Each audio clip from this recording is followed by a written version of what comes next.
রাসূল সাল্লাল্লাহু আলাইহি ওয়াসাল্লাম বেদাত এমনভাবে বলেন, যে ব্যক্তি আমার দিনের মতো নতুন বিষয় যুক্ত করবে যা আমার দিনের অন্তর্ভুক্ত নয় তা বাতিল করে দেওয়া হবে। কিন্তু সম্মানিত দিনী মুসলিম ভাই, বর্তমান সমাজে কিছু হুজুর রয়েছে যারা বেদাতকে দুইভাবে বিভক্ত করেছে। এক, বেদাতুল হাসানা যা উত্তম বেদাত, আর বেদাতুল সাইয়্যা যা খারাপ বেদাত। সম্মানিত দিনী মুসলিম ভাই, সে তার প্রশংসনগুলো হুজুরকে বলতে চায় যে রাসূল সাল্লাল্লাহু আলাইহি ওয়াসাল্লাম বলে গেছেন সে 1400 বছর আগে কুল্লু বেদাতিন দলালা, প্রত্যেক বেদাতিন ভ্রষ্টতা। তাহলে আপনি কোথা থেকে নিয়ে আসছেন বেদাতুল সাইয়্যা আর বেদাতুল হাসানা? সম্মানিত দিনী মুসলিম ভাই, বেদাত এমন একটি বিষয় যা রাসূল সাল্লাল্লাহু আলাইহি ওয়াসাল্লামের দিনের মধ্যে নতুন বিষয় যুক্ত করা হয়, যা রাসূল সাল্লাল্লাহু আলাইহি ওয়াসাল্লামকে খাটো করা হয়, যা রাসূল সাল্লাল্লাহু আলাইহি ওয়াসাল্লামকে হেয়তুচ্ছ করা হয়, রাসূল সাল্লাল্লাহু আলাইহি ওয়াসাল্লাম যা বলেছেন তার বিপরীত করা হয়। বিদআত করলে রাসূল সাল্লাল্লাহু আলাইহি ওয়াসাল্লাম কিয়ামতের মাঠে আপনাকে সুপারিশদের অন্তর্ভুক্ত করবেন না।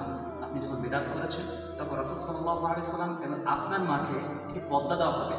আল্লাহ তাআলাকে জিজ্ঞেস করবেন, ইয়া আল্লাহ, আমার মাঝে এই বান্দার মাঝে পর্দা কেন?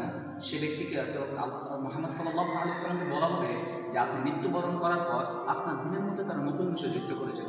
রাসূল সাল্লাল্লাহু আলাইহি ওয়াসাল্লাম সে সময় এমন একটি কথা বলবেন যে আপনার জন্য হেয়তুচ্ছ লাঞ্ছিত অবস্থায় রাসূল সাল্লাল্লাহু আলাইহি ওয়াসাল্লাম বলবেন, সুহকান সাহকান, দূর হয়ে যাও, দূর হয়ে যাও। আপনি কোথায় যাবেন? সে কিয়ামতের মাঠে রাসূল সাল্লাল্লাহু আলাইহি ওয়াসাল্লামের সুপারিশ ছাড়া কোনো ব্যক্তি জান্নাতে যেতে পারবে না। সে কিয়ামতের মাঠে রাসূল সাল্লাল্লাহু আলাইহি ওয়াসাল্লাম আপনাকে বলছেন, চোখের সামনে থেকে দূর হয়ে যাও, আপনার থেকে হতভাগা কে রয়েছে? সারা রাত ইবাদত করে রাসূল সাল্লাল্লাহু আলাইহি ওয়াসাল্লাম ব্যতিক্রম, সারাদিন ইবাদত করে রাসূল সাল্লাল্লাহু আলাইহি ওয়াসাল্লাম যেভাবে বলেছে তার বিবিরত। তাহলে আপনি কোথায় রয়েছেন?